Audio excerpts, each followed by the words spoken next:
Bismillahirrahmanirrahim. Bütün Türkmen dildaşlarımız, Esselamu Aleyküm.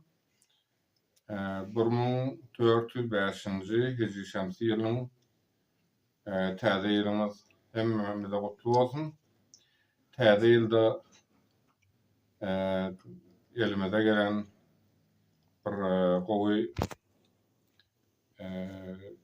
bir sowgat Ustad Hacı Abdülkerim Aydın ağa tarapdan Bahar Gülleri adında bir kitap täze çap bolup çykdy.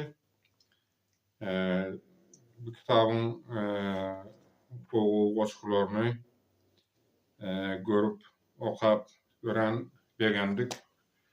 Böyle bir kitapların çap bolup durmasy Türkmenimiz üçin dilimizin geleceği üçün ve ferhengi nevişleri yazgı täb desturlarımız üçün gören gerekli bir adımdı.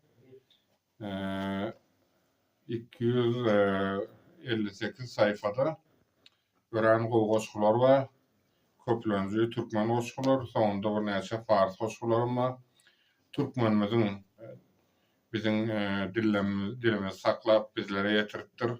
Indem bolsa bizim bütün köşüşümüz etmeli ki şu dilimizi saklap öz çağalarımıza tapşırmak üçün ve ödüllemek üçün ve dilimizi keplemek üçün.